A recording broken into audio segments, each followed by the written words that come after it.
Hello everyone.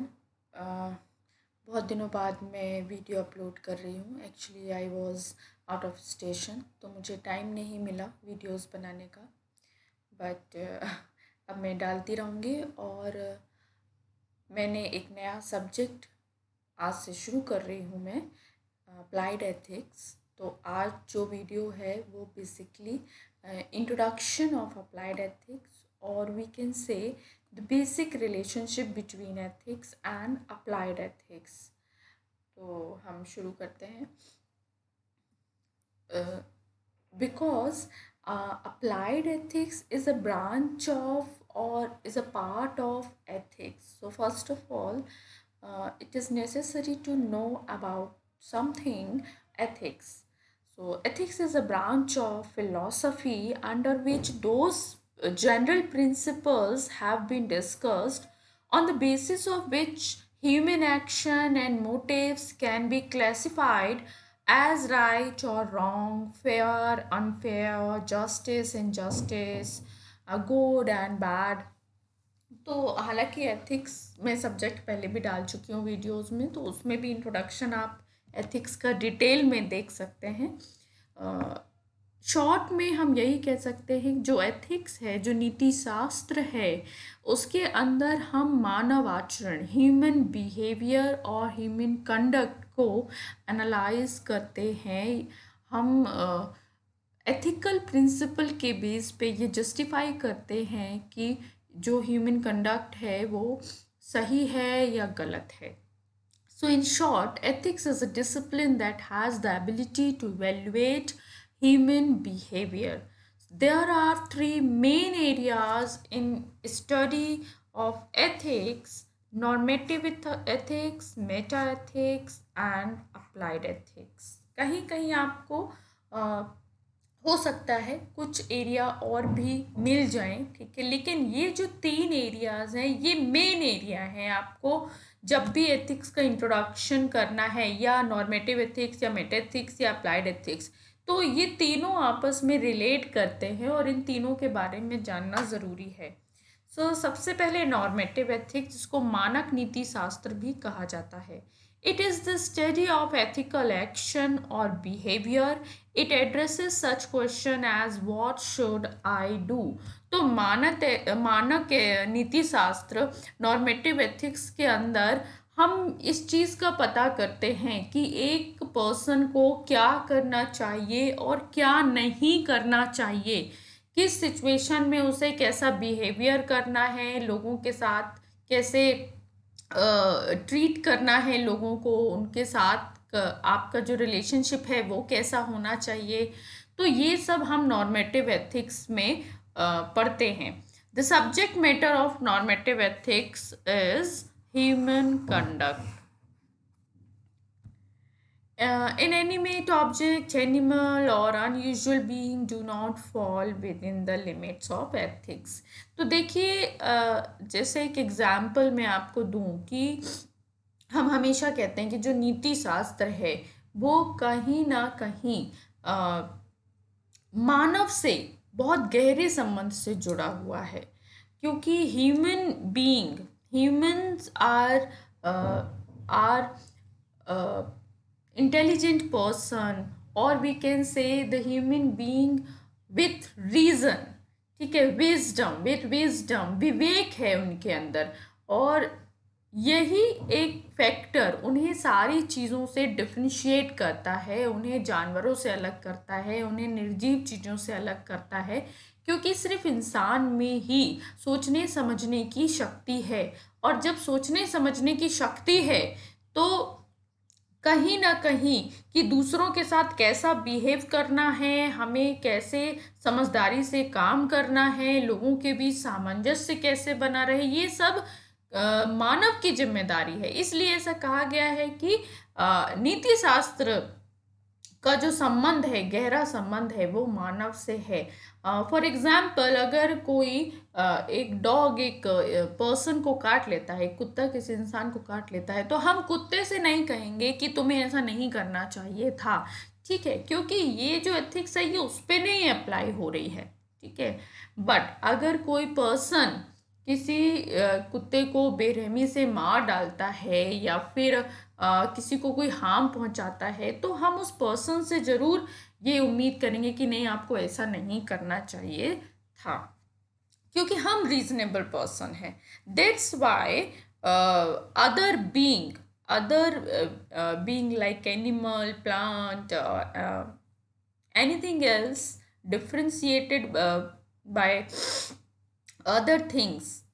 देखिए, दो category बनी हुई है। एक तरफ जो आता है वो इंसान है और उसे एथिक्स की कैटेगरी में सुपीरियरिटी मिली हुई है, लेकिन दूसरी तरफ वो जीव आते हैं जिनके लिए उन्हें अपनी एथिक्स दिखानी है। ठीक है, तो इसलिए कहा है कि दूसरी चीज़ें एथिक्स के दायरे में नहीं आती।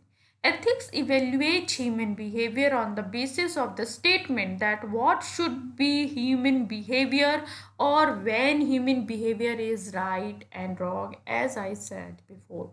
Although from a critical point of view, it can also be said that normative ethics is only theoretical and not practical. It only tells how moral principles should be. देखिए, ये एक पॉइंट मैंने इसलिए ऐड किया है कि अभी हम एथिक्स और अप्लाइड एथिक्स के बारे में बात कर रहे हैं, तो कई लोगों का ये मानना होता है कि जो नॉर्मेटिव एथिक्स है वो सिर्फ थ्योरीज तक ही लिमिटेड है। उसमें थ्योरीज हैं कि हाँ, ये करना चाहिए, वो नहीं करना चाहिए, बट क्या लोग सही में वो करते हैं? क्या वो सही में लोग उस थ्योरी को प्रैक्टिकल लाइफ में अप्लाई कर रहे हैं? तो उन्हें कहीं ना कहीं नॉर्मेटिव एथिक्स में एक वीक पॉइंट दिखता है, और इसी से हम बढ़ेंगे अप्लाइड एथिक्स की तरफ, क्योंकि applied ethics is something which is practical, जो एक एप्लीकेशन को फॉलो करती है। लेकिन अप्लाइड एथिक्स के पहले एक और पार्ट है एथिक्स का, that is meta ethics. Meta ethics क्या है? It seeks to understand the nature of ethical statement, attitude and judgement. It addresses questions such as what is good and how to know the difference between right and wrong, good and bad। जो दो categories हैं, तो जैसे अगर आप कह रहे हैं कि यू शुड डू दिस, तो कैसे पता चलता है कि हमें ये करना चाहिए, ये सही है, ये गुड है, ये राइट है? ये इस क्वेश्चन का आंसर हम मेटा एथिक्स के अंदर फाइंड करते हैं।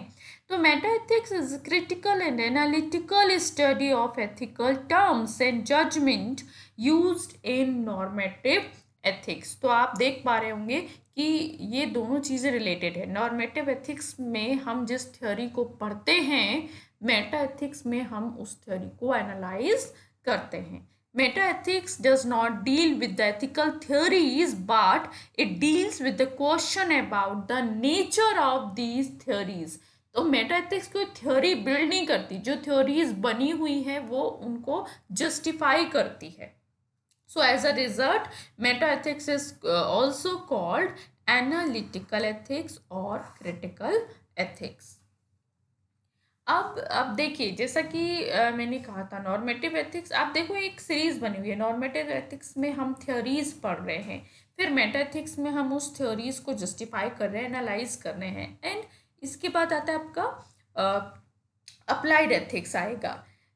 लेकिन मेटा एथिक्स को मैं एक बार फिर से क्लैरिफाई करूंगी, क्यों? क्योंकि उसमें एक बहुत इंपॉर्टेंट पॉइंट है। वो क्या है?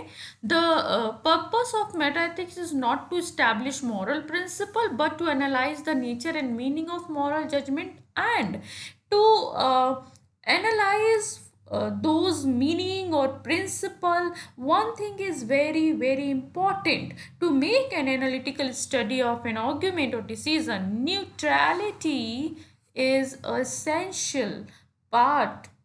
अब देखो, न्यूट्रलिटी मीन्स क्या है यहाँ पे? Neutrality means that the analyst should not be personally influenced by any argument, decision और इमोशन।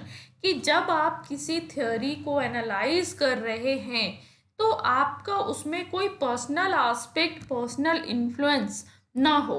ऐसा नहीं है कि आप अपनी कम्युनिटी के लिए कोई डिसीजन ले रहे हैं तो आप बायस हो गए हैं, या आप अपनी फैमिली के लिए ले रहे हैं, या आप किसी भी एक फील्ड से रिलेटेड हैं, अगर आप उससे ले रहे हैं तो आप बायस हो गए हैं और आपने उसको फेवर में ले लिया, भले ही वो चीज़ गलत है। तो एक जो एनालिसिस्ट होता है, जो जिसका काम है विश्लेषण करना, नैतिक निर्णयों का विश्लेषण करना, नैतिक थ्योरीज जो एथिकल थ्योरीज हैं उनका एनालिसिस करना, तो ज़रूरी है कि आप निष्पक्ष एनालिसिस करें। ये नहीं है कि आप कभी इसका फेवर कर रहे हैं उसका फेवर, जैसे हम लॉयर के लिए बोलते हैं या हम जज के लिए बोलते हैं कि आप हमेशा निष्पक्ष लड़ाई लड़ें और निष्पक्ष निर्णय दें, कोई इमोशन में आके आप काम ना करें। तो ये एक ज़रूरी फैक्टर है, क्योंकि तभी हम सही चीज़ों की तरफ मूव करेंगे। अब है applied ethics. Applied ethics as distinct from normative ethics and meta ethics, ये दोनों से अलग है। It is difficult to say who first use the term applied ethics, क्योंकि ये आइडेंटिफाई करना थोड़ा मुश्किल है कि सबसे पहले अप्लाइड एथिक्स शब्द का प्रयोग किसने किया। But it may be thought that Peter Singer was one of the philosophers who used applied ethics to express practical ethics. तो पीटर सिंगर के लिए applied ethics and practical ethics दोनों synonyms हैं। Applied ethics is not only the analysis of normative theory, though it takes help of normative principle or theories to solve the concrete problem in different aspects. It is not completely theoretical. In applied ethics, an attempt is made to put principle into practice. It is important कि ये सिर्फ theory तक limited नहीं है, बल्कि उन theories को हम लाइफ में कैसे अप्लाई करें, उनका प्रैक्टिकल यूज़ क्या है, वो हमें अप्लाइड एथिक्स बताती है। It helps people in society to clarify concrete problems of ethical urgency as a practical ethic. Its aim is the well-being of people. So I gave a little a brief background. आप बहुत detail में नहीं, क्योंकि जो knowledge है कि कब applied ethics आई, कब कैसे वो डेवलप होना, वो बहुत सर्टेन नहीं है, इसलिए एक ब्रीफ बैकग्राउंड देने की मैंने कोशिश किया है। होप आपको थोड़ा सा समझ में आएगा कि अप्लाइड एथिक्स का हिस्टोरिकल बैकग्राउंड क्या है। So in the 1970s when philosophers and other academics tackled ethical problems in society and tried to find answer to ethical questions in a different way, and this effort was organized in the form of applied ethics. जब society में नई नई problems आने लगी, ठीक है, नई नई एथिकल प्रॉब्लम्स आने लगी, तो जो फिलोसफर्स थे, जो स्कॉलर थे, एकेडमिटिशियन थे, उन्होंने कोशिश की कि हम इनका सॉल्यूशन ढूंढें इन प्रॉब्लम्स का जो अब रेज हो रही हैं, जो पहले एग्जिस्ट नहीं करती थी। और जब उन्होंने इनका प्रॉब्लम ढूंढना शुरू किया, तो इन्होंने उसको एक कैटेगरी में रखा, वो उन्होंने नाम दिया अप्लाइड एथिक्स। इश्यूज, और ये अप्लाइड एथिक्स में हम कैसे इश्यूज डिस्कस करते हैं, issues such as abortion, research on human and animals, pornography, racism, sexism, sorry 2 बार आ गया है, abortion, death, unjust war, legal enforcement of morality, patient confidentiality, environmental protection, increasing immorality in the medical field. आप देखिए ये सब जो problem है ना, ये बहुत पहले के टाइम पे एग्जिस्ट नहीं करती थी, लेकिन अब ये बहुत ज़्यादा बढ़ गई हैं और ऑलमोस्ट 50% से ज़्यादा लोग इसको सफ़र कर रहे हैं। ये तो मैंने बहुत कम रेशियो दिया है। आप देखो ये जो प्रॉब्लम है, हर इंसान मतलब कहीं ना कहीं इन प्रॉब्लम से रिलेट कर पाता है। So as a result, many books and articles on applied ethics were published in the 1970s and early 1980s. तो धीरे धीरे लोगों ने इस पर काम करना शुरू किया, धीरे धीरे लोगों को नई नई जो प्रॉब्लम्स रेज हो रही थी उस पर बात करना शुरू किया, और वो एक अलग डिसिप्लिन बन गया। Over time, only moral principles were not enough, but it became necessary to see them from practical point of view also. So applied ethics present an ethical assessment of specific issues of private and public life related to ethical decision. Applied ethics is defined as the application of general moral principles to particularly important ethical problem. तो applied ethics एक ऐसा discipline है जिसमें हम private and public life से related ethical issues को discuss करते हैं. There are certain characteristics of applied ethics. Applied ethics refer to the practical application of moral consideration, as I said. It is ethics with respect to real world actions and their moral consideration in the areas of private and public life. जो लोग सच में face कर रहे हैं, हम उन problems पे बात करते हैं. Any discussion about applied ethics takes into account two features which are necessary for an issue to be considered an applied ethical issue. यानी कोई इशू कब अप्लाइड एथिक्स की कैटेगरी में आ रहा है, कब हम अप्लाइड एथिक्स के अंदर उसको डिस्कस कर रहे हैं, उसके दो फीचर्स हैं. First, an issue is controversial when there are significant groups of people both for and against the issue. तो क्या होता है कि पहले तो जो इशू है वो कंट्रोवर्शियल होगा, जिस पे लोग अगेंस्ट भी होंगे और जो फेवर में भी होंगे, उस इश्यूज पे हम बात करते हैं. जैसे हम ले लें यूथेनेशिया, तो यूथेनेशिया पे लोग फेवर में भी बात करते हैं और अगेंस्ट भी बात करते हैं. ठीक है, ऐसी कई चीज़ें हैं जिस पे दोनों पार्टीज अपने अपने व्यू प्रेजेंट करते हैं. Such dilemmas are found in bioethical issues like euthanasia, abortion, doctor-patient relationship. अब आप देखो कि डॉक्टर पेशेंट का जो आजकल रिलेशनशिप होता है वो बहुत मतलब पहले इमोशनल हुआ करता था, ऑनेस्ट हुआ करता था, लेकिन आज लोग कहीं ना कहीं बिजनेस बना लिया है और अपने पेशेंट को एक क्लाइंट की तरह बिना इमोशन के डील करते हैं. और भी बहुत सारी चीज़ें हैं, वेल इंफॉर्मेशन नहीं देते हैं या आपको कई बार एक्स्ट्रा एडिशनल चार्ज करते हैं अननेसेसरी. ठीक है, और आपके ऑपरेशन के बारे में या आपकी ट्रीटमेंट के बारे में फुली इन्फॉर्म ना करना, कंसेंट जो होता है एक इम्पॉर्टेंट फैक्टर है, वो सब मिसिंग है कहीं ना कहीं. तो ये हम अप्लाइड एथिक्स में बात करते हैं. सेकेंड इशू क्या है? Secondly, to be an applied ethical issue it must be distinctly moral issue. देखिए, there are difference between social and moral. We are confronted by lots of social problem which are only issue of social policy. कि कई बार हम social problem को moral problem समझने लगते हैं, लेकिन ये दो चीज़ें हाँ कनेक्टेड होता है. आई एग्री कि कई बार सोशल प्रॉब्लम मॉरली भी कनेक्टेड होती है. So there are some issues which are at the same time socially and morally prohibited, such as murder is prohibited socially and morally also, but still they are often distinct. For example, for many people, sexual promiscuity is immoral, but there may not be any social policy to regulate sexual conduct. तो काफ़ी बार जो हमारा issue है वो हमें देखना है कि वो सिर्फ सोशल तो नहीं है. So, to be an applied ethical issue, it must be more than one of mere social policy.